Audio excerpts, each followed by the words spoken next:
Welcome to War of the Weirds, where the stranger the discovery, the greater chance of victory.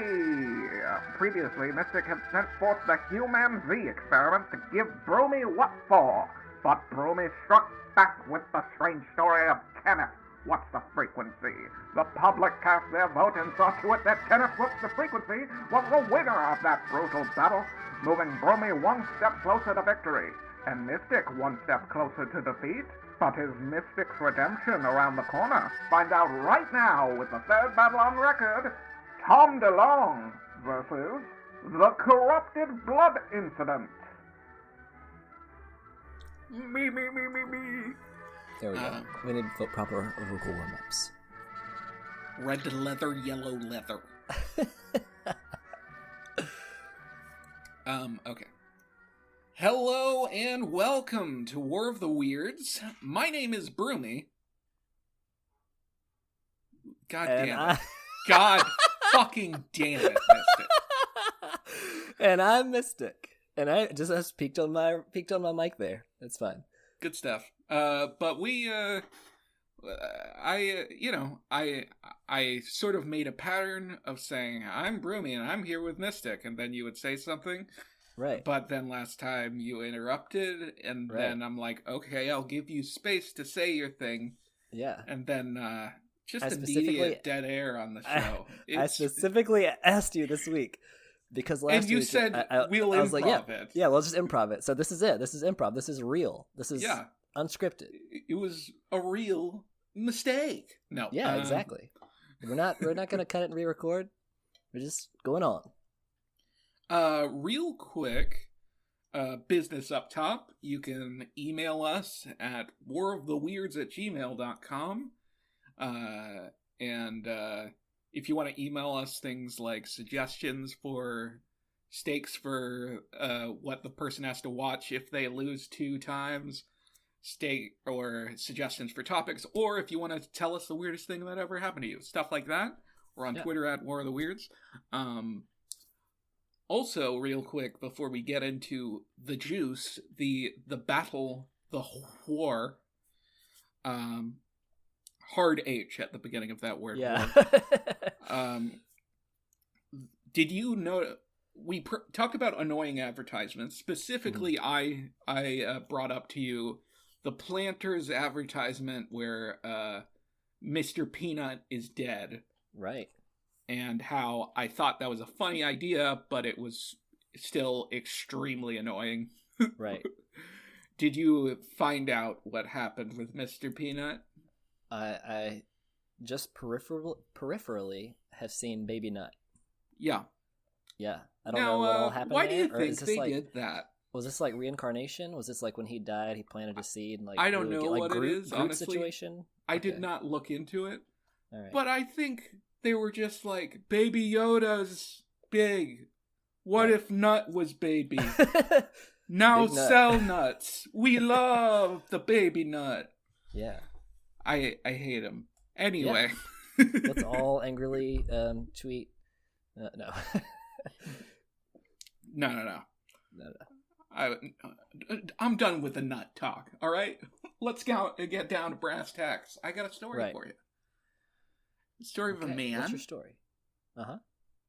Have you heard of Tom DeLonge? No. Doesn't ring a bell for you. That's okay. No, I just like that you said the last name DeLonge very long. Yeah. That's how it's pronounced, I assume. Oh, okay. But so he was born. This is a journey, folks. Yeah. He was born December 13th, 1975, in Palmway, California, suburbs of San Diego. And Tom DeLonge rode a skateboard, basically right out of the womb. He was on a skateboard. Nice. A real Bart Simpson figure. He would go with his friends and try to skate from one end of San Diego to the other, and they would pull pranks on people along the way. Like, legitimately, the intro to The Simpsons is this Tom fellow. Yeah. Around middle school, he got his first guitar. And he very quickly started to write punk rock songs. Okay. He'd go to the school library as well and check out books on the paranormal, aliens, UFOs, and stuff. Mm-hmm. And close to the end of the high school, he got a band together with Scott and Mark. Spent a lot of time hanging out, you know? And they're in a band in high school. It is just a normal kid. Living the dream. I mean, some literally... tomfoolery in his childhood. This guy is kind of like the prototypical, like, punk kid. Yeah. You know what I mean? Like, get off my lawn. Right. We're talking to Tom DeLonge in every scenario when somebody says that. Yeah. Real Judd Nelson character would have portrayed him. Judd Nelson. Yeah. Is that Breakfast Club? It's Breakfast Club, yeah. I see. It rang the bell, but I was like, barely. The bell was so hard to hear there. Yeah. I used to confuse Judd Nelson and Jude Law. Just throwing that out there. I guess that is something you could do. I'm not very good at pop culture. Aren't they vastly different ages? Oh, too? yeah. Oh, yeah. Yeah. But, so this band, right? They went through a lot of names, but they settled on just the name Blink. Okay. They were forced to change it. There was already an electronica artist with that name. So they threw a 182 on the end. Why 182? Because that's how many times Al Pacino says the word fuck in the movie Scarface. What? So that's a decision. Who counted that? I mean, it was, what was it?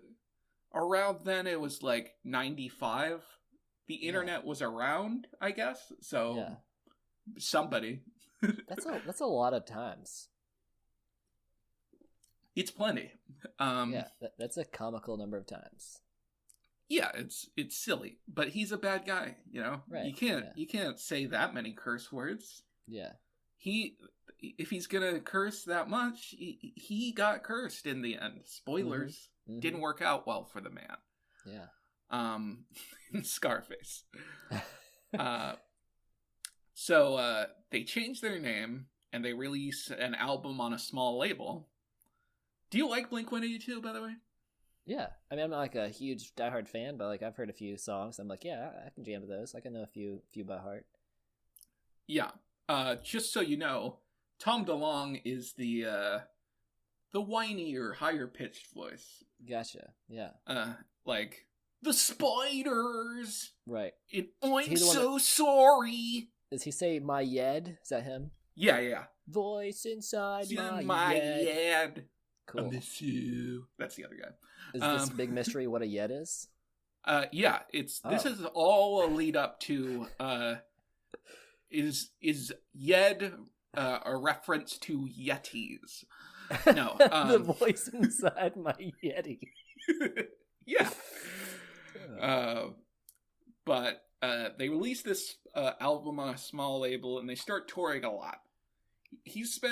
Tom is spending a lot of time on tour reading books on the UFO and the paranormal. He's getting super into it now. And in 96, he starts dating a longtime friend, Jennifer Jenkins. This is a life story, everybody. Just so you know, you're like, well, what's weird here? I'm just giving you context to his life. Yeah. Because where it ends up is so bizarre to me and to a lot of people. So, that's 96. 97... they release a pretty successful album, Dude Ranch. I don't know if you've seen it. It has a cow, and it's like branded Blink-182 on the cow's ass. Oh, no. Not actually. It's just, right, just art. There was tension in the band. They kicked Scott out and threw in Travis Barker as the drummer. So that was 97. 99, they released enema of the state. Oh, yeah. Yeah. That has all the small things. Mm-hmm. And What's My Age Again as well. And in 2001, they released Take Off Your Pants and Jacket. Another huge hit. Yeah. Which you can tell, like, you know, they're not the most mature people. No, yeah, it's good. It's a brand of, it's a but style. It's fun. It's a style. Yeah, it's fun. They're kind of like it's really on brand dudes. for him as a, you know, based on the early life. Yeah. They're like bros, you know, hanging out, being chill. The kind of guys I imagine that would like do that thing. You ever meet the people that like do the slap on the other dude, the slap of the back of the hand on the other dude's balls area? Yeah. They feel that way to me. Yeah. That they would do that. Yeah. Lots of pull my finger jokes. Yeah. Yeah. It was a huge year for Tom when Take Off Your Pants and Jacket was released because he married Jennifer Jenkins, whom, as I said, started dating in 96. So yeah. 96, 2001, that's a decent enough amount of time before marrying someone. Yeah. She inspired the songs All the Small Things and First Date. So, which were 2 large hits. Yeah. 2002, his first child was born. And Tom had a herniated disc. He was in a ton of back pain. And he released an album, a different style from Blink-182. Mm-hmm. More hardcore, noisy. And he has Travis Barker play drums, but he has another guy play bass on that. Uh-oh. And he, you know, it's a different project. Yeah. But if you're just gonna take, it's a 3-man band. You're gonna keep 2 or 3. It seems like a personal slight. And yeah, Mark Hoppus wasn't into it. He didn't love that. So the tension meter in the band starts going up. Right. In 2003, they record a self-titled album, which features the aforementioned spiders and my yard. And you know, intense touring. They're touring all the time, and Tom DeLonge was uncomfortable with that, the touring. He had a family going, and he wanted to take a half-year break from touring to spend time with them. Mm-hmm. And Mark and Travis weren't into that, because they had families too, and they were willing to do it. Yeah. So they were like, come on. So that's 2003. 2004, during rehearsals of a benefit show, the band argued. Mm-hmm. Got into it. And Tom later said that, in reference to this, that his bandmates' priorities were mad different from his. He was starting to sound so mature, like growing up and starting a family and stuff, and then till that quote, you're like, oh no, this is still a child, okay. And that led to Tom leaving Blink-182. Mm-hmm. And he, like, very soon afterwards reassessed his life. Went on a 3-week spiritual journey in isolation away from his family, contemplating everything. So he didn't want to, he was like, I'm sad that the touring takes me away from my family, so I'm going to quit this and then leave my family for a while. Yeah. I mean, okay. I need a break. This was stressful. Right. So, like, I don't want to be around you guys. So, like, he's contemplating music, his career, his life, and he felt, like, hurt by the band breaking up. Yeah. He likened it to a divorce, saying it was a traumatic experience and a disaster. Yeah. Which, side note, his parents, when he was 18, did get divorced, so... maybe, you know... So he would know. It's just like, that's the kind of trauma he was feeling. Yeah. So that was in 2003, or 2004, rather. Mm-hmm. And in 2004, he endorsed John Kerry for president. Oh, okay. And he traveled around with him. So basically, like being on tour. Yeah, he was like on tour with John Kerry. Okay, so once again, doing the thing that he said he wanted to stop doing. All right. Yeah, he just, I don't know, wanted a break from those guys and singing. So maybe. really, it was just like, I don't like you two. Or my family. Or my really. family. Now I have no excuse because I used them to get away from you, and then I left them, so... Yeah. He was inspired by what he perceived as John Kerry's need for widespread reform, and said his presidential campaign was like a drug. It really changed me, he said. I don't know if that's the best platform for a presidential candidate, to have your campaign compared to drugs. Yeah. All right. His campaign was like bath salts, man. Yeah, it's like, have you ever wanted to eat another dude's face? That's what this campaign is like. I mean, that's like, that presidential candidate inspires me to eat faces. Yeah. He took his newly changed views and started Angels and Airwaves. Okay. Which is a band I really don't know much about inherently.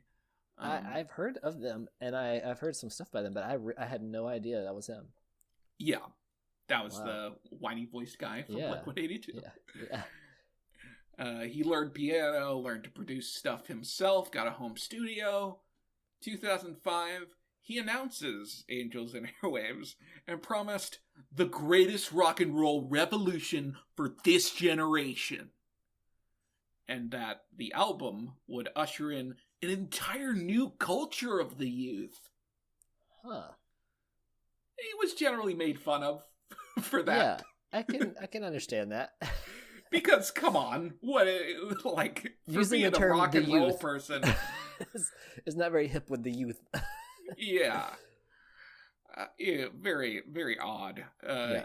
He talked about that he wanted to make films to go along with the albums, other promotional stuff. And his managers were like, "Are you okay? Like, He's on what those are you drugs he was talking about." He wasn't quite okay. Yeah. He was severely addicted to Vicodin. Oh, geez, he really was on drugs. Okay. Yeah. I mean, he was on John Kerry's campaign and Vicodin. Which was one drug to the next. I mean, yeah, rough. I wonder if like, when he said the John Kerry thing, it's just like it was a Freudian slip. He's like, this campaign is so good. It's like drugs. You know how drugs are so good? I love drugs. It's just like John Kerry's campaign. Yeah, which he initially used the Vicodin and still did because he had the back problem. He had the problem. Yeah. And at one point, he was unable to get Vicodin for one reason or another for a week, and he was hallucinating and deep in withdrawal. And he never touched Vicodin again after that. Wow. What's the wow? I'm surprised that like that, like I don't know, that like that was it. Like that's what it took. Like feeling the negative effects, like where your body is physically craving it more, and then mentally you're like, no, this is a bad sign. That's impressive. I mean, it's just a matter of like, he probably, he didn't have access to more immediately. Right. Type of thing. So it wasn't like a valiant effort too much. Oh, no. Yeah. No, I'm saying like when you're in the grips of it, that like, and you can finally get more or finally have the opportunity to get more. And sure. Just because like, I guess like the past week was such an eye opener.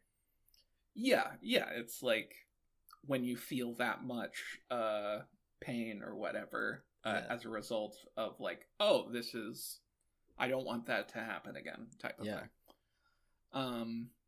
So yeah, Angels and Airwaves, they released an album in 2006, pretty quick follow-up in 2007. But Tom reunited with Blink-182 near the end of 2008. Travis Barker had been in a plane crash, sparked Tom wanting to play music with him again. Sorry for this not being the most weird story ever yet, folks. No. I'm going through it. Tom was the one to broach the idea of reuniting. Mhm. They announced their reunion, a new album, and a tour in 2009. And they did that tour, and it was great. They sold out everywhere. Yeah. Amphitheaters, huge shows because they're Blink-182, and, nostalgia is a big thing. Oh, yeah. Totally. Their album that they were going to make was stalled for a bunch of reasons, like the tours, managers, personal projects for each member. Yeah. And Tom was in San Diego, and Mark and Travis were in L.A. But they released the album in 2011. They released an EP in 2012. And they planned to record their next album in early 2015, but there were delays that were put on Tom. And in a press release, Mark Hoppus and Travis Barker said, Tom kept putting off the album. A week before we were scheduled to go into the studio, we got an email from his manager explaining that he didn't want to participate in any Blink-182 projects indefinitely, but would rather work on his other non-musical endeavors. What a tease. He called up these people and initiated this whole thing. I was like, just kidding. I mean, he did make the one album. Yeah. I mean, they did the EP and they did the tour, which, I mean, maybe I could see where maybe he just, got a taste of that again and then that craving was satisfied or he was burnt out from it, but still. Yeah, Tom's public response at the time was, I told my manager that I will do Blink-182 as long as it was fun and worked with my other commitments in my life, including my family. So he's going to leave his family again? Yeah, he's leaning on the family excuse, which he had before. And 2 months after this, he claims he's working with best-selling authors to co-write 15 novels with accompanying soundtrack EPs. He also expected to release 4 albums in 2015. Okay, hold. You can't just gloss over soundtrack EPs for books. Yeah. What is that? I listen to a lot of audiobooks, and sometimes at the beginning of an audiobook there'll be a little introductory music, or I've even heard one book where they had a song at the end that was topically related. That was recorded just for this author. But yeah. That's an audiobook, so it's already auditory. What you're supposed to play it while you read the book? When you get to chapter 15, I think it's play the sound effect. Inspired by. Oh, okay. Entirely inspired by original soundtrack. Okay. Still seems a little odd. I mean, it seems like a cool idea. I've never heard of this, but interesting. Yeah, it's an interesting idea.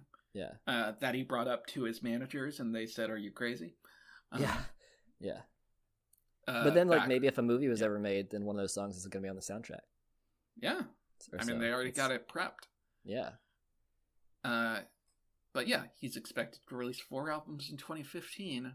2 Angels and Airwaves, 2 solo albums. And 3 of those had a companion novel, which he co-wrote. Okay. What do you have information about what these types of novels? Yes, I do. Okay. So, real quick, throughout this whole thing, he'd created several companies, including clothing companies, a software company to help musicians monetize different aspects of their craft or whatever. And in 2014, he founded a company called To the Stars, Academy of Arts and Sciences. And in 2015, he started publishing books and graphic novels with that, including the aforementioned ones that I said. Right. And they're kind of, about ufology and aliens. They're fiction books, Yeah. And in 2015 and 2016, he was doing interviews. So, we're up to date where right when he's releasing these books and stuff, he's doing interviews that were pretty out there, pretty weird, talking about some wild shit. Yeah. In the UFO, aliens, mental abilities, government conspiracies area. I mean, yeah, this and not right up my alley. These aren't real things. No, yeah. So he's claiming like he has legitimate connections that made him believe this. That so he couldn't disclose. Wrote about this so much. He got so involved in this that he's like, this is truth now. Yeah. Okay. And I mean, that's a little weird. Yeah. But yeah. Yeah. But in 2016, I don't know if you remember, there was an election. I remember. I do recall. I think it was notable to some people. Oh yeah, quite a few. That election in America. I'm pretty sure a few countries took notice. Yeah. We were both in America at the time. I noticed it happened. Yeah. But during that elections, several, WikiLeaks. You know that? Yeah. So, WikiLeaks happens where Hillary Clinton's campaign manager, John Podesta, gets his emails hacked or whatever and released. And among his emails, you see quite a few from Tom DeLonge. Oh my gosh. This is great. And, Tom's mentioning sensitive information that he has privy to, etc., and contact him. And but it wasn't like an entirely one-way communication. Oh. Or anything. He wasn't just bothering John Podesta. He was, but he wasn't just. Don't get me wrong. He was annoying, but... They had communicated. Yeah. It's not really clear always like what he's talking about in these. Can't really get a good idea. I speculate if he even knows what he's talking about. Sure. So yeah, that happens, right? And there's like the leaks, I believe, are entirely like whatever was in his inbox, right? Yeah. So we don't see John Podesta's emails that go out. Right. So, but there's like 20 Tom DeLonge.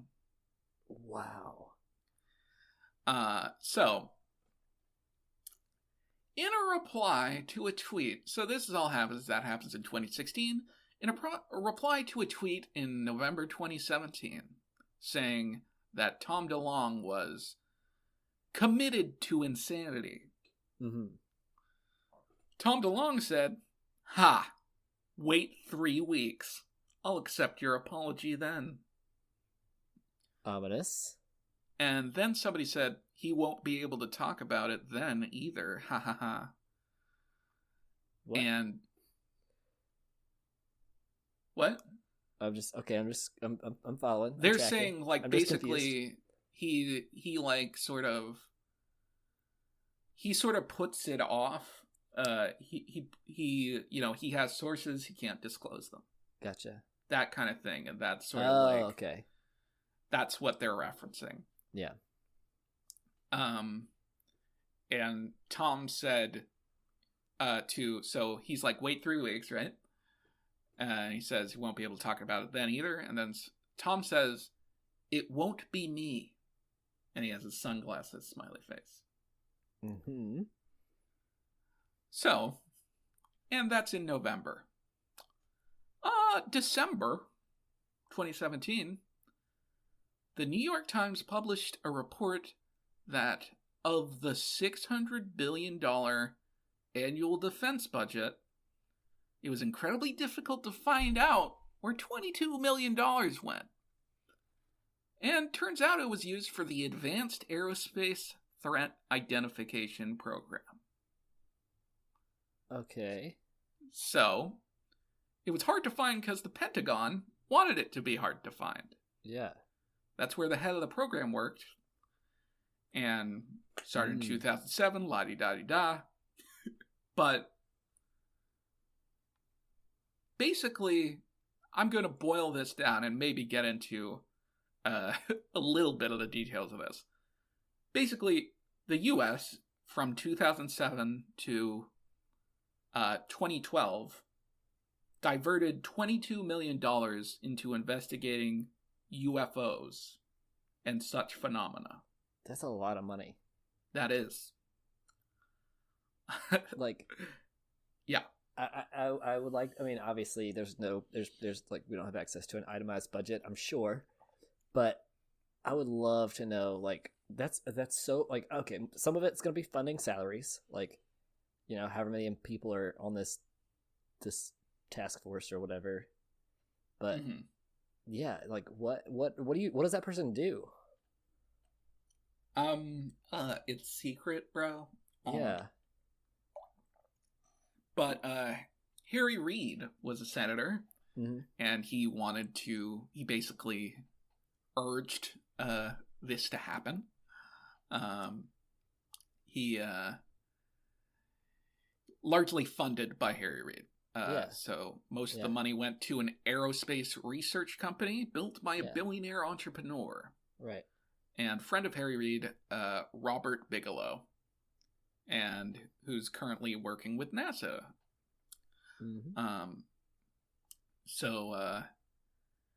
And that guy, Bigelow, is absolutely convinced aliens exist and UFOs have visited Earth. What did you say? Of course he is. Yeah. Yeah, I mean, checks out. Right. I mean, but you see how it's different than Tom DeLonge saying it? Yeah. Yeah.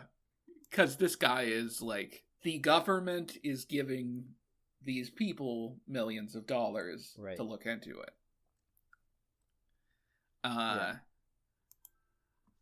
So they produce documents that describe crafts of seemingly unexplainable movement patterns. Oh.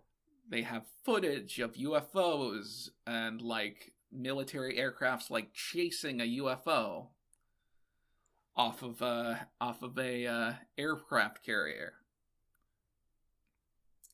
They basically did all the things that UFO researchers would do.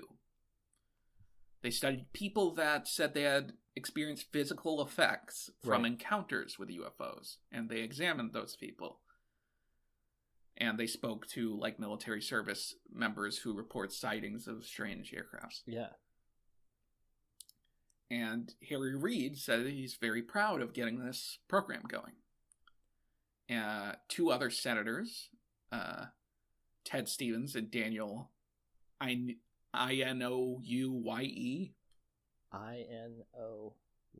Okay, yeah.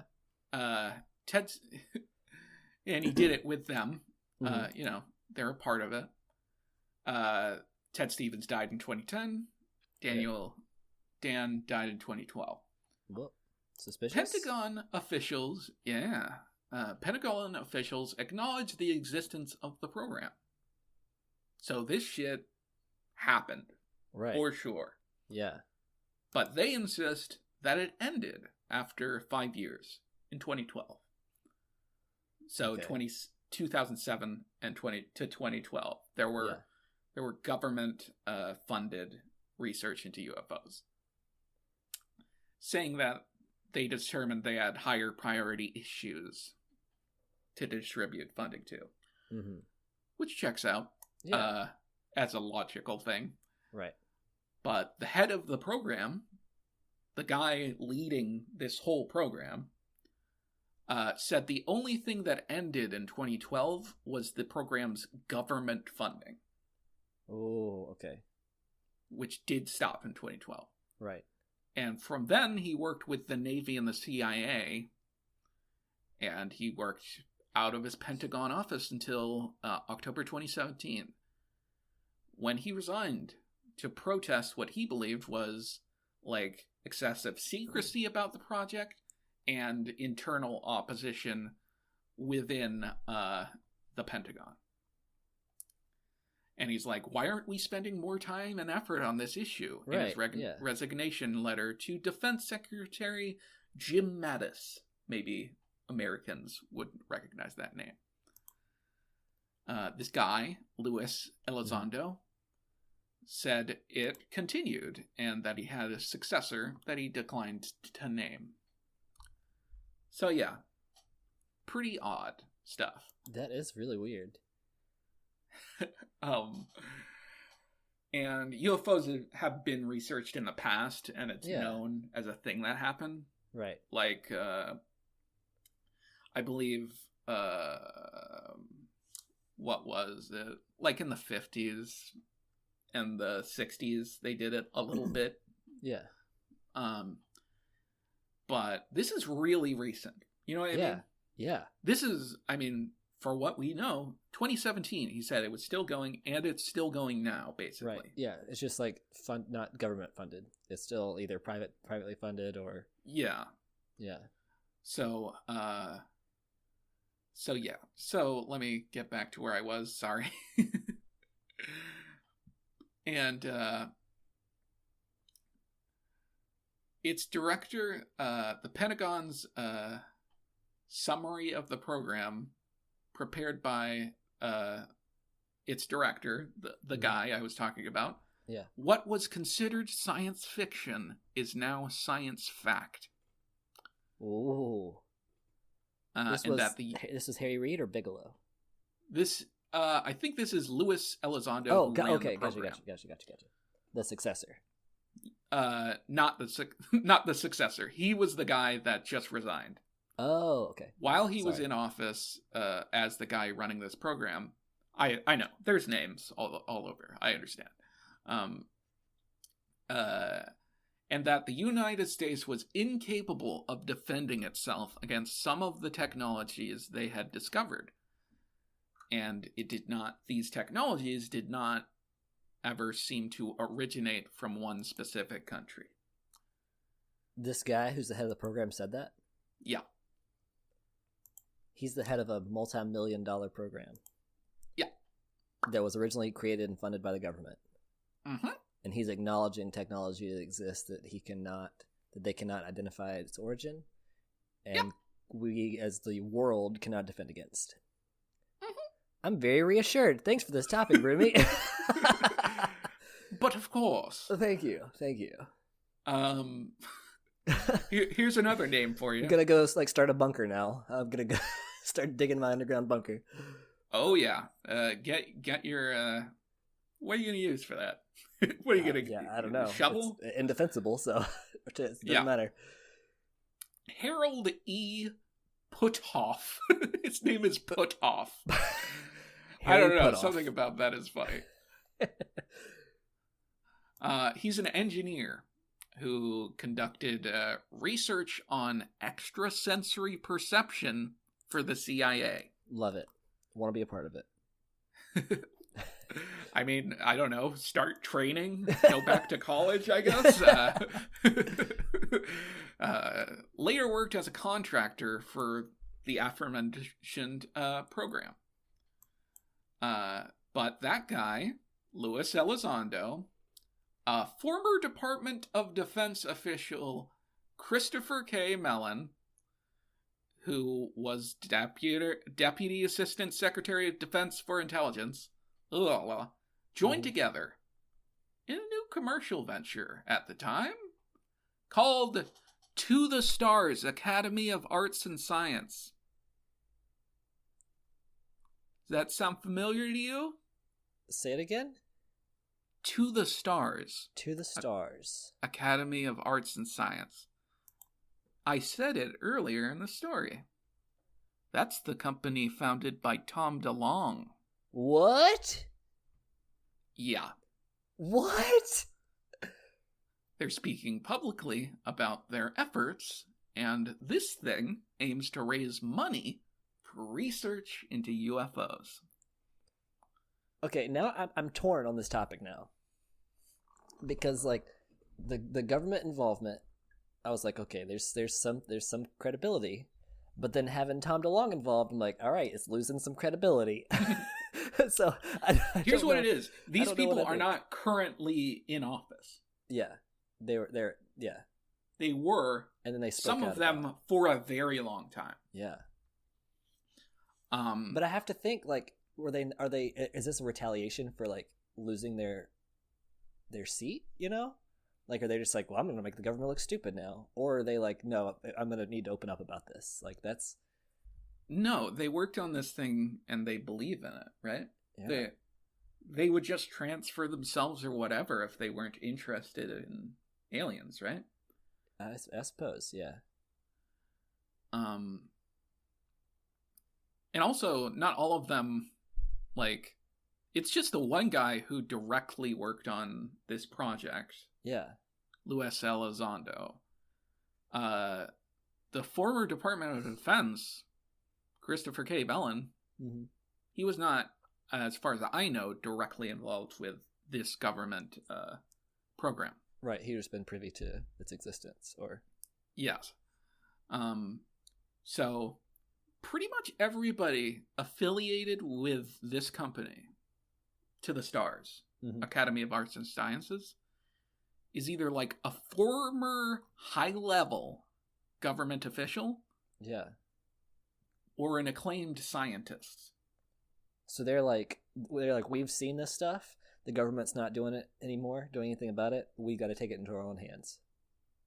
Yeah, or they're not doing enough. Also, right. we want to like present our findings to the public. Right. Yeah. Like, whereas the government wants to be secretive, right, we want to be open. I like that about them, at least, that they're trying to be transparent. Yeah. So, it's high-level government officials, acclaimed scientists, and Tom DeLonge. Because he wrote about it and wrote songs about the books. Yeah. That's his credibility. No, he started this company. Right. He right. was, I believe, this company is like his idea, including this new shift. Mm. I don't know if it's entirely his idea, the new shift, but I believe they could have made their own thing, Yeah. But Tom DeLonge co-authors these books, and some of those books are well regarded, mm-hmm. and the money helps fund the research that they're doing in this company. Yeah. So yeah, this is, as I said, December of 2017. Yeah. Remember in November, he tweeted in 3 weeks. Yeah. Gonna drop a little nugget. So it went from just being an entertainment company where he releases books to, I believe it's called a public benefit company. Something like that. Mm-hmm. But let me see. Sorry. You're good. So Harry Reid told a Las Vegas journalist in off-the-record conversations while he was still in office that Elizondo, the Luis Elizondo, the guy who was the head of the program, had been collecting UFO informations for 10 years, and for the last year he's been making preparations. He's been declassifying videos that have been acquired of military encounters with UFOs, putting them in places where they could be leaked out without getting him in trouble, because he had a place to go with Tom DeLonge. That's what really kicked off all these revelations that have come out. Elizondo worked directly for James Mattis. He loved the guy, but he wrote a letter to him when he resigned saying, look, this UFO issue is really important. We're not putting enough resources into it. That's why I'm leaving to go work for Tom DeLonge. Whoa. Whether Tom's effort will work or not, we're going to have to wait and see. But man, he's really delivered, I think. Yeah. That's what Harry Reid said about Elizondo. So, I mean, I have some more stuff, but that is basically the story. That's Tom DeLonge goes from being some punk kid that starts a band and says, "My yad, Right. I miss you." Yeah. Goes from that to sort of in a very seemingly quick turn being like sort of the forefront of legitimate UFO research. Yeah. What you said earlier, and now I'm asking this, and like maybe you don't know this, maybe but maybe, you know, based off of the new information, I'm reinterpreting what you said originally, or what he said when he said that he had connections in this field. And my first thought was like, oh, he's saying that he's like experienced an encounter or something.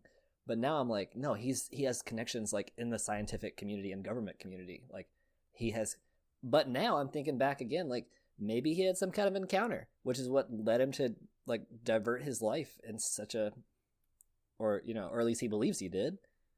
Like what could have happened? He certainly believes he's had like weird stuff happen to him. I haven't heard him specifically talk about an alien encounter. Yeah. But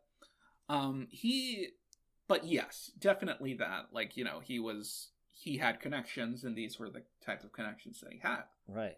High profile fucking government officials. Yeah. And scientists. So there's that. Also, it's like, it's a thing where if you read an interview with Tom DeLonge and you're skeptical at that time in like 2015, you would probably completely dismiss him. Right. Yeah, but then you're eating your words. But then, like, basically everybody that could legitimize him does. Yeah. Like there are so many opportunities for people to be like, yeah, he's a nutcase. And like they're like, oh no, he's right. Actually, we're gonna go work for him. That is disturbing. Yeah. I have these quotes directly from him. Yeah. But they're long. Oh, if you wanna include them, you can. We can whatever you want to do. All right. I'll read some of this. Yeah. At first, he has interviews with these magazines. Yeah. At first, I believed everything I read. Then I got to a point where I didn't believe anything I read. Then I came out the back of it, saying to myself, half of it's real, half of it's not. What people have to understand is the basic history of the UFO is very simple. The phenomenon has been around forever. All the ancient religions were written down based on witnessing this phenomenon in various forms.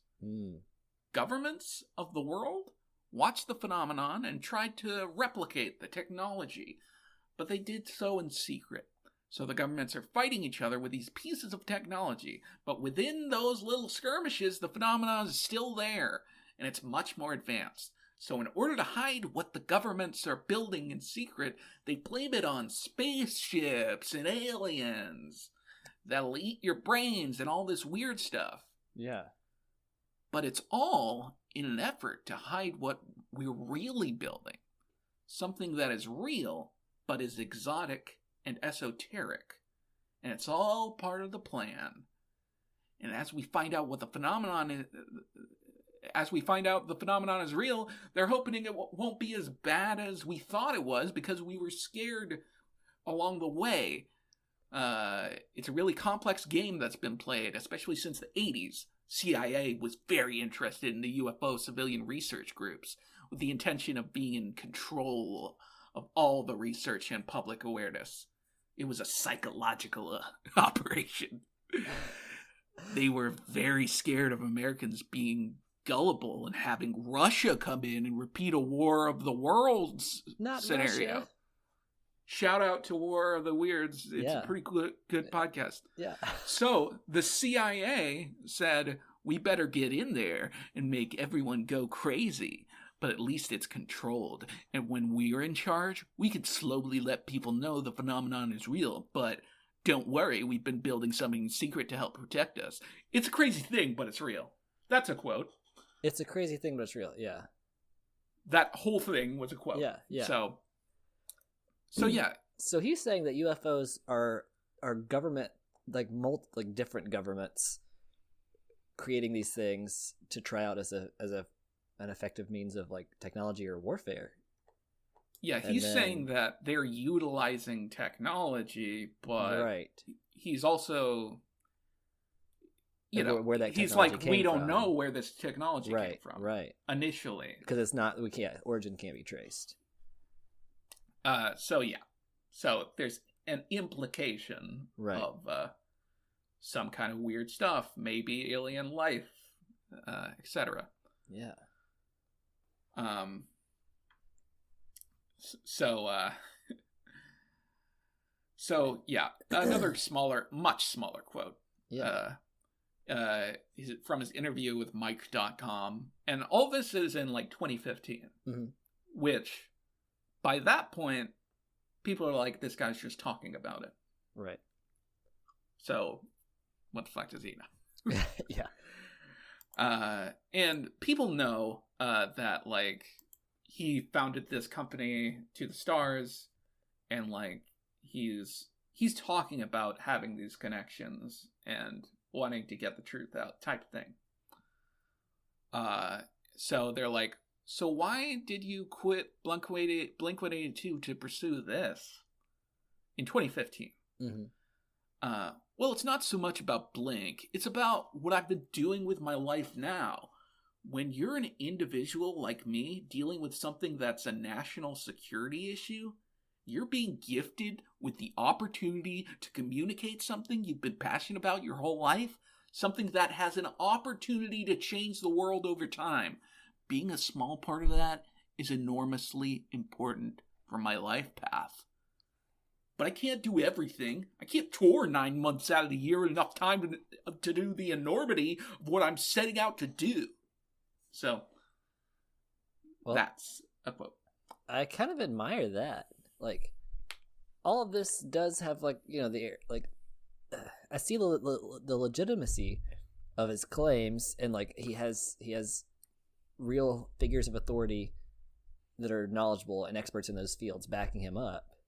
I also, get the sense of like some tinfoil hat stuff, but like his all that aside, like it's undeniable that something is going on. But I admire that sacrifice. Like he's like, I'm so passionate about this, and this is so important that I'm going to give up the things that I like and my own goals to set aside for the sake of humanity. Like that's heroic. I mean, or at least, yes, I mean, kind of. to his own belief, yes, within regardless of if it's real reality, or not or what, but like the fact that he's doing that and he believes it so wholeheartedly and he's willing to give up everything for that. Yeah, I can appreciate that. It's all the small things, really. Yeah, I was gonna listen back to this episode and try to identify as many Easter eggs as you can. But yeah, that's my thing. Wow, it was weird anyways, and then it just like the other shoe dropped. Yeah, big shoe. Yeah, it was a big shoe. It was like, hey, it's crazy conspiracy theory. Oh no, there's evidence. The government uses millions of dollars to investigate this sort of thing. Yeah, and it's still going on. Yeah, that's yeah. Okay, so I fucked up. My audio cut out at this point. We recorded the rest of the episode. Mystic told me a story. I was talking to an audience that would not hear me at the end, and so that all happened. And now it's the next day. And hey, Mystic, do you got a story for? Boy, do I! First of all, I'm gonna call sabotage. I think that, Broomy got one up on me on the last victory. Mm-hmm. And I think you were trying to just kind of sabotage me here so that I had to listen to something or ingest some kind of media that was awful. So that's my first theory. 100% the case. So good. I just want to spend more time with you, and only on topics we've already talked about. So The second option was just uploading my file talking to myself with no Broomy audio. And I mean, I already come across as a crazy person, but we decided not to do that. So yeah, I mean, theoretically we could have done that, but it would have been a little weird. Yeah.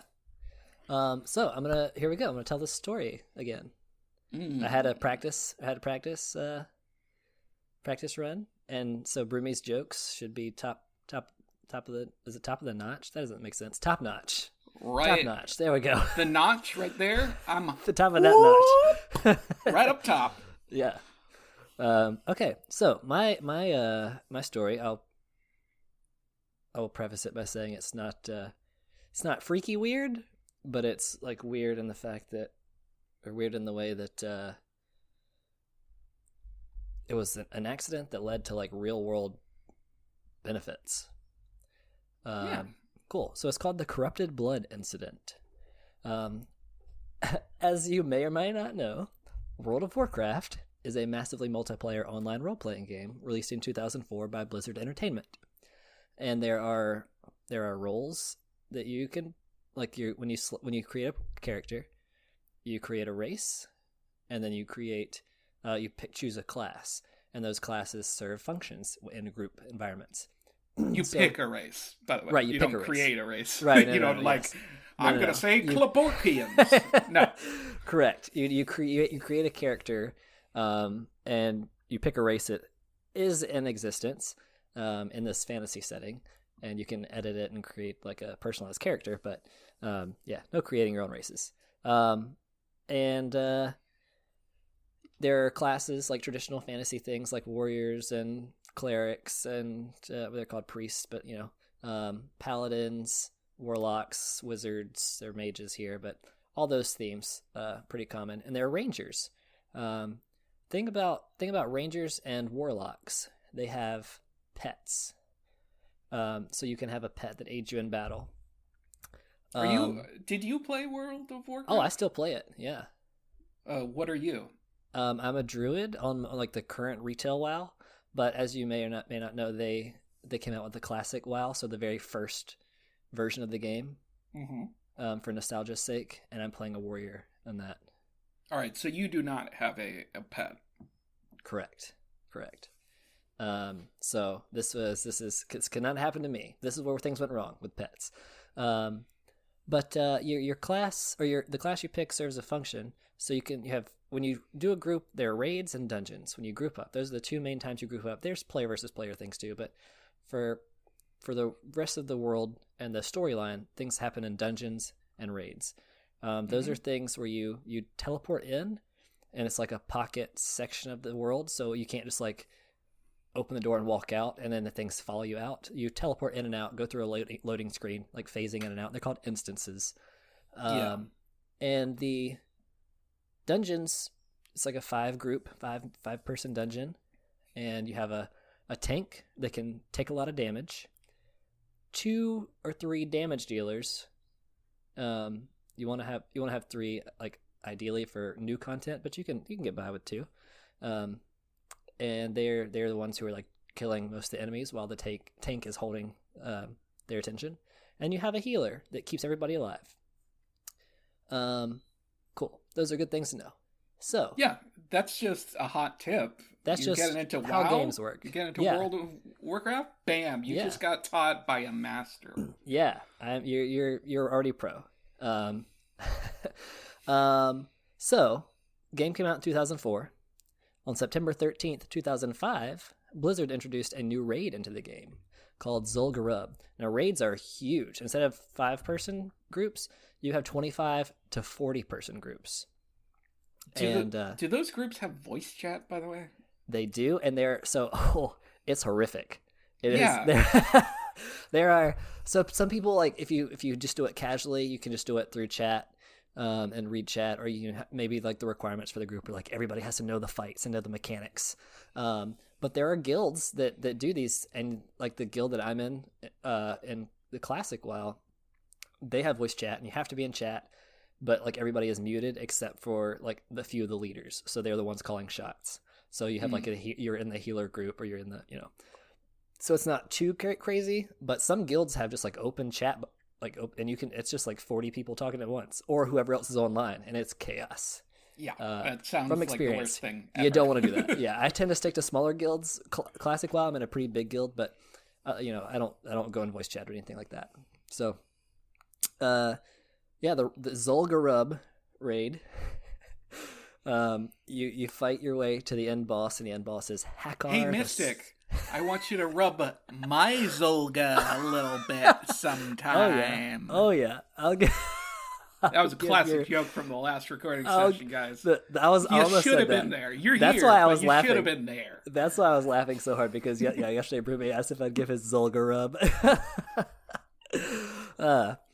Good times. Deja vu. It's Groundhog Day. So Hakkar the Soul Flayer. Hakkar is a blood god, and one of the spells that he can cast is called Corrupted Blood, and that's a dot. D-O-T. Stands for damage over time. Feels like he shouldn't cast that. He shouldn't, but he's a blood god, and he wants to corrupt your blood because he's trying to enslave the world. So not a real good guy.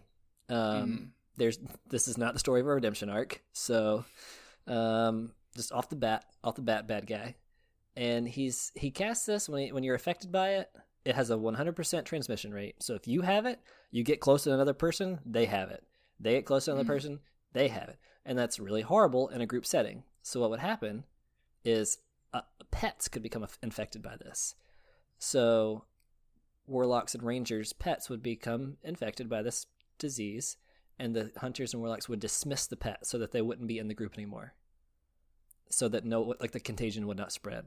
Yeah, it's like your dog gets sick and you just throw him outside and exactly. So the rest of the family doesn't get sick. Yeah, exactly. That's what I do at least. So, you buy a lot of dogs. Oh yeah. You just, every time it's just new dog, but the shelter's happy to adopt them out. So, the healers in the group could purify or dispel the curse from players, and then before you leave, like I said, it's you phase in and out. And so when you teleport out of the dungeon or raid, you are no longer affected by the things that you were, like the debuffs, your status effects. So you're healed. However, there was a glitch. And when a hunter or warlock resummoned their pet, the pet would still have the curse. And then it would spread. So these pets spread disease to the nearby players. And high-level players had enough health that they weren't instantly killed. It was a damage over time effect, so it would just slowly do some damage. They would go about their business, go back to a city, etc., and carrying the disease with them. And then low-level players did not have as much health, and so they would be instantly killed upon exposure. So a high-level character, and this was early on in the game, this was new content. So this was only the highest level people were doing this and killing this boss. Yeah, so the damage it was doing to those people was substantial. Substantial, but not to them. Right. Yeah, but when they walked into major cities and they just exposed everybody, people have bank alt, so you might have a level 1 character that you create just to use that person's storage space. So they're instantly decimated, hundreds of people in the areas. And every time a character dies, they leave a corpse behind, and when they respawn, their skeleton can still be seen. So there are images online, you can look at this, and we're just hundreds of corpses in the streets of cities.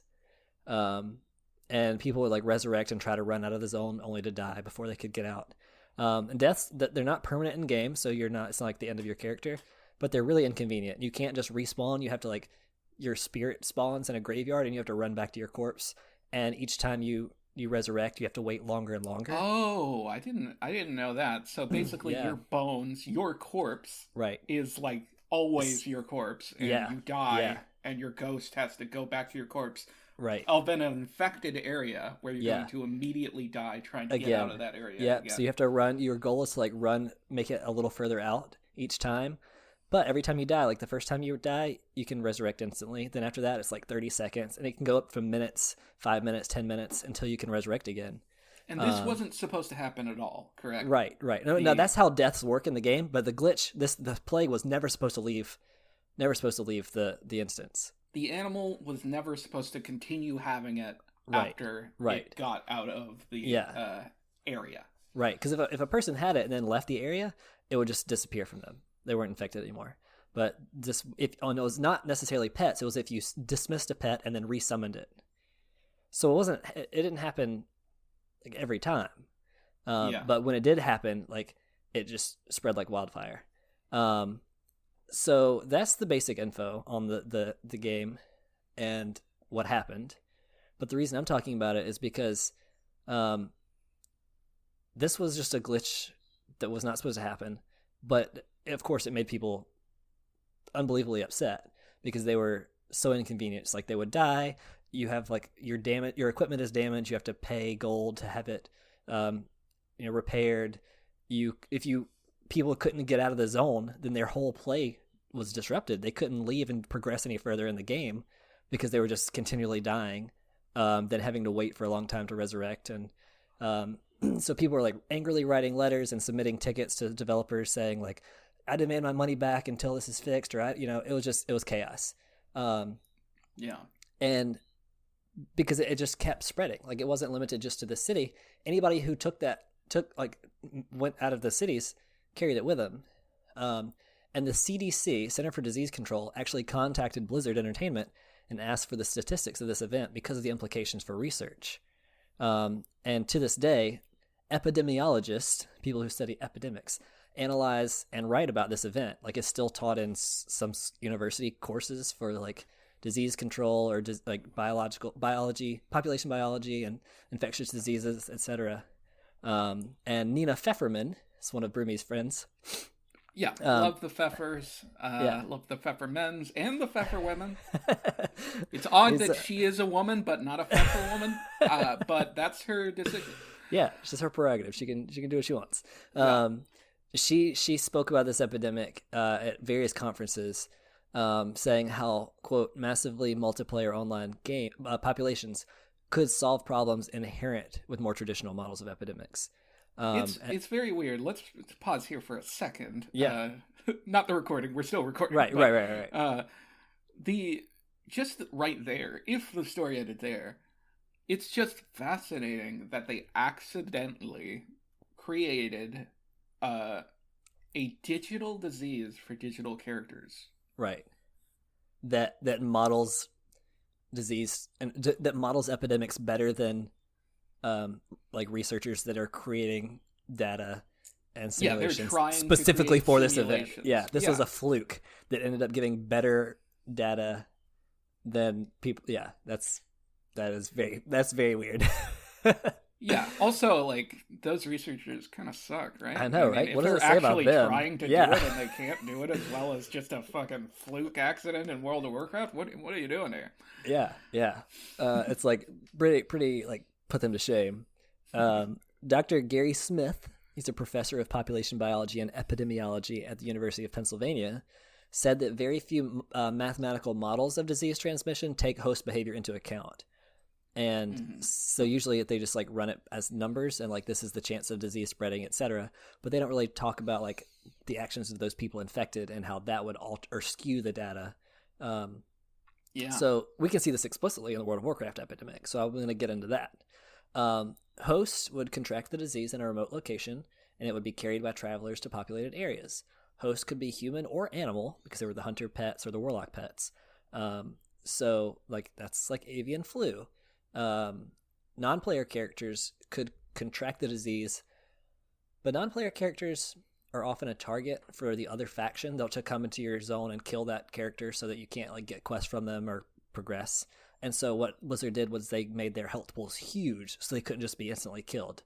But this kind of backfired in this scenario because then that non-player character would be infected with a disease and not die and would be asymptomatic.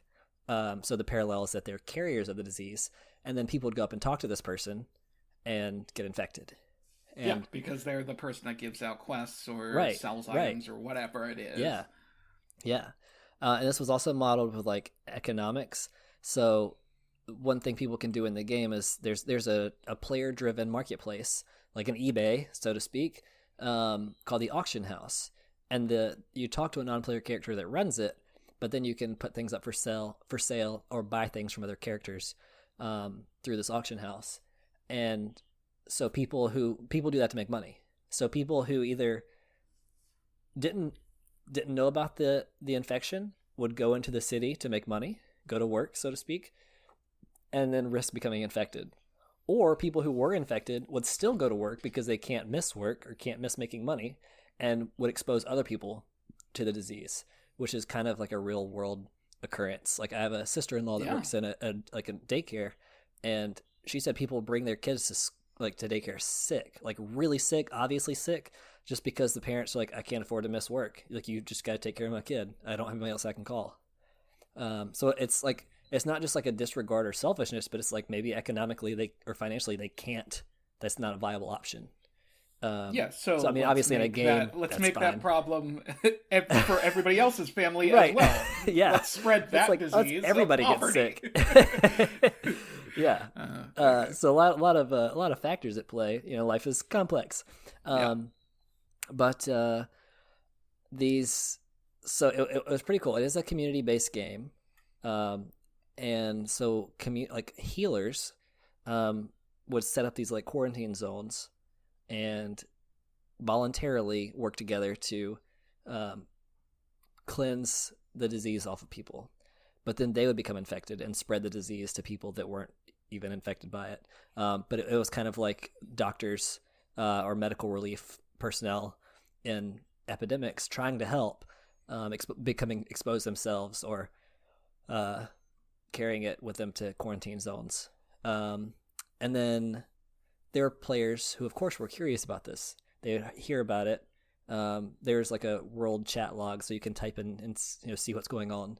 And so you just see people freaking out and dying. So people would run in to see what's going on and then run out to just satisfy their curiosity. But when they ran out, they would then carry the disease with them, which is sort of what journalists do. And they're doing it. They're trying to go into an area and cover a topic to spread awareness about it, which is important and crucial, like to have that information, knowing what's going on up to date. But then they leave the zone to go back to wherever they're from, and then carry that with them potentially. You know what? I guess I haven't really paid too much attention to any of these like virus scares, like coronavirus is happening. Is that like a really common occurrence with journalists in real life? Yeah, it's not. So it's more like on epidemic scales, and so the coronavirus is not necessarily. It's not an epidemic, but it's being treated as such by like the general public, just because it's like something new that people are like, we don't know what to do. But like the flu kills so many more people a year, like exponentially more people. It's something that's like modern. It's currently still killing people and still a threat every year. And your risk of coming in contact with people that are with the flu is significantly increased. Yes, the CDC though did announce that it was something serious. Oh yeah, I mean, it's serious because I think it's like, I'm not downplaying the seriousness of it, because it is. Yeah. It is like something new that people are still struggling to like understand as a virus itself. But the risk of the mortality rate is not as high as the flu, and it's more so for like vulnerable populations like kids and the elderly, which is the same with the flu.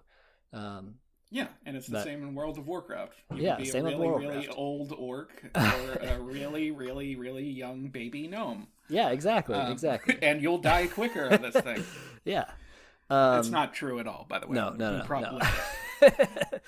But this epidemic, this plague, ended up wiping out populations in major cities. So people would like flee to rural areas to escape it. Of course, they would carry it with them and infect people. But like, entire cities were abandoned by players. Like thousands and thousands of players just flee these cities, and so they're empty. Gameplay was disrupted to such an extent that Blizzard eventually reset the game. Yeah. They were like, there was nothing else to do.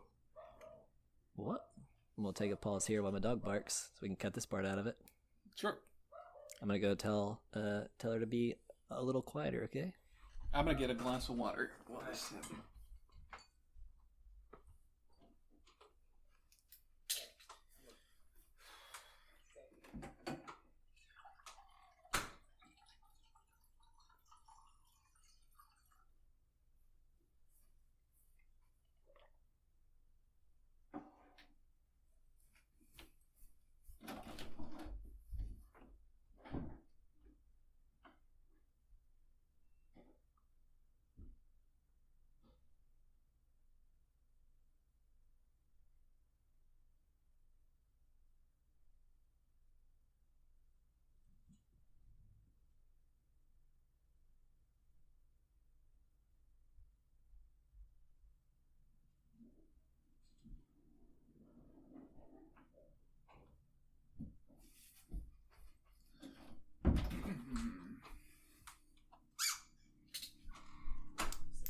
I'm back.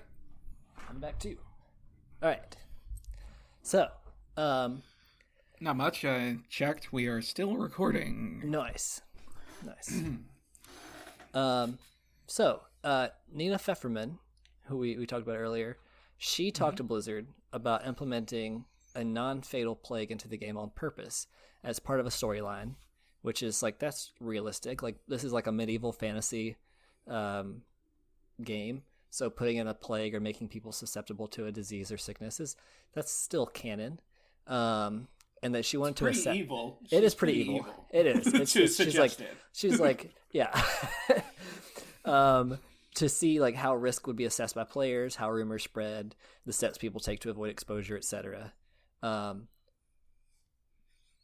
Blizzard was reportedly excited about this prospect to begin with. Hype kind of died down. But 2008, Blizzard implemented another plague on purpose this time. And it sort of did a good job of simulating how diseases start and spread. So the plague, the disease that they put in was a zombie plague. And it was not fatal necessarily. Like, it would alter your character. But it was like fun. People would voluntarily do this. Once the cat was out of the bag, people would do this on purpose, like go become infected and become a zombie and like become part of a zombie horde for role playing, and fun like that. But Blizzard did this to advertise a new expansion to the game called Wrath of the Lich King, which was like zombie focused. I would say appropriate, because advertising is a disease. Right, exactly. As we discussed, yes. But yeah. Very true. So they were like, we're going to model this while doing it. It's a metaphor and reality. So what they did, they as in Blizzard, put a crate of goods in one city. There are dozens and dozens of cities in the game. There are multiple worlds and a couple of continents, and yeah. But at the time, it was 2 continents, and then still dozens of cities. And so they put a crate, and when people looked in the crate or clicked on it to see what was in it, they would get an alert on their screen saying that they have contracted this disease, and they have 10 minutes, and the timer would start ticking to find a healer that could dispel it or purify them, or they could use a player character, or there were non-player characters that could do this. And this, if they didn't, upon 10 minutes, they would be infected by this disease, and like full-blown disease.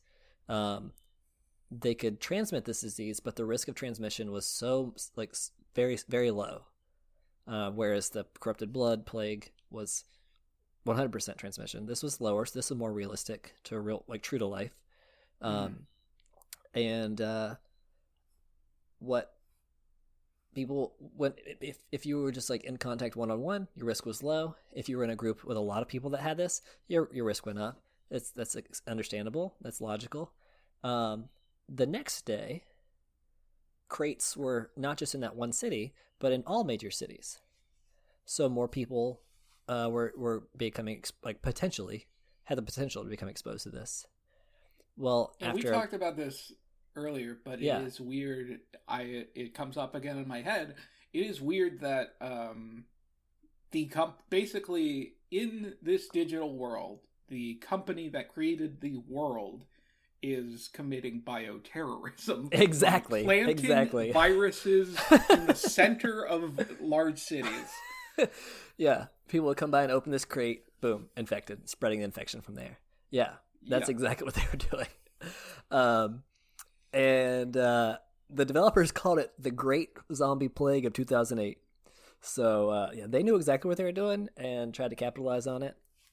But interesting and more realistically, after a few days of this advertisement, not gimmick, advertising campaign, I guess, it's kind of gimmicky maybe, but the disease, instead of having 10 minutes before you were infected, you only had 5. So the disease was becoming a little stronger. And then eventually there was no way to purify it. It became resistant to any healing. So like you have antibiotic resistant diseases. That's not unheard of. But it was a pretty cool and more true to life model of this. And yeah, people have done research on this and on the original. People have likened it to bioterrorism, and I wonder. I don't know for sure if this was a response from Nina Pfefferman, because like, you know, she contacted Blizzard about doing something similar to this as part of a storyline to make it where players wouldn't be outraged. And Blizzard never did anything officially. And I wonder if this was a response to that, or if they were just like rubbing researchers' face in it. Like, we can intentionally put out a better model than what you can put out. Like, we did it on accident the first time, and we just want you to know that we can do it on purpose too. Yeah. By the way, we're not going to give you the data. Fuck you. Yeah. Just a big old middle finger to the CDC there. But yeah.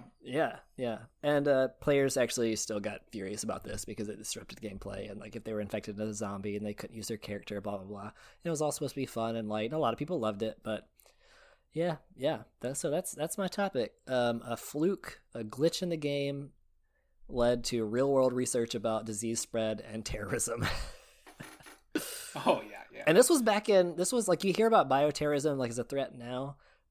This was in 2004 and 2005 when this was happening, which is, yeah, it wasn't as talked about. Yeah. So it was even like, it was pretty early in the game for its time. So we don't know though if like Pfefferman came to Blizzard and was like, hey, you should do it again, but on purpose and help us. And they were like, nah. And then just later they just did it. Right. But like, not arm in arm with her. Not that's public. Like maybe that like there wasn't a time and place for it, you know, in their minds at the time, because this was 2005 and 2008, so 3 years later. So I have to think they still knew about it, and they still, like, it was still in their minds in some way, but I don't know if I don't know how much she was involved or how much data she got after the fact. Yeah. If I were them, I would get as much, like, I would find it interesting, and I bet it would not be hard to code, like, the very simple, like, you know, things that define a virus to, like, give them, like, the data that they want while doing it. Yeah. Probably get some good press off of that. I don't know. Yeah. And actually, speaking of press, the Sunday Times covered this in 2008, and they compared it. They brought up again the corrupted blood incident. So yeah, this event made it to the Sunday Times. Oh wait. What, they compared coronavirus? What? No. They compared the zombie plague. Yeah, they compared the zombie plague. It made headlines that this was a thing that was happening just because of the implications. No, not coronavirus. No. Yeah, I was just confused for a moment.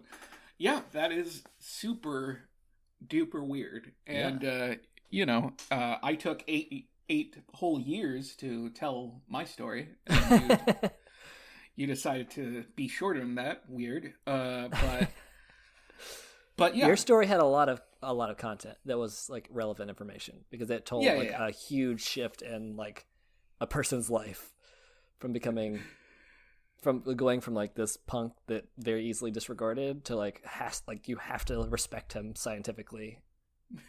In some ways. In some way, yeah. Like, you have to at least have some kind of regard. You can't completely brush him off because he has the credentials and his associates. So. Also, by the way, he had in Blink-182, there was a single song called "Aliens Exist."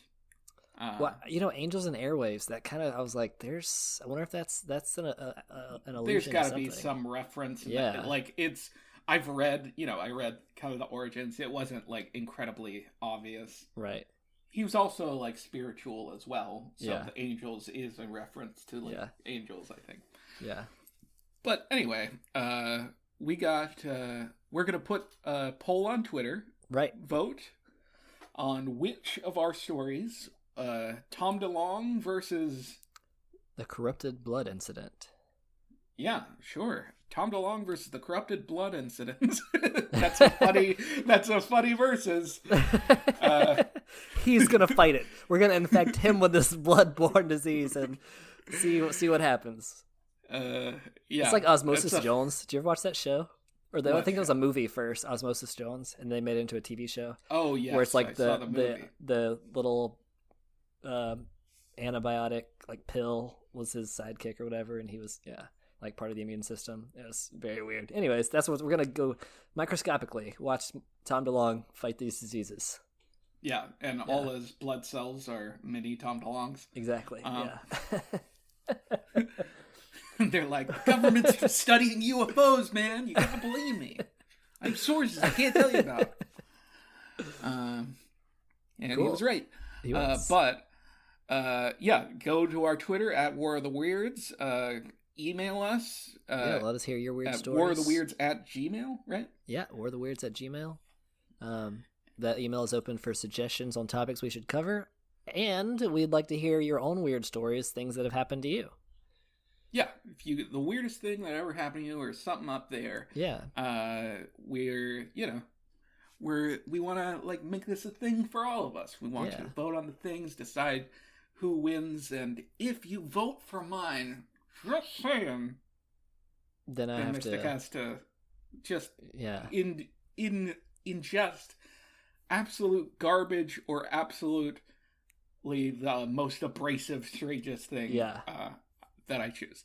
So keep that in mind. But if you want me to do that, then vote for his. Also, don't let that influence your vote. Right. Just vote for whichever's weirder. Yeah. But of course, I'm trying to sway it my way. Of course.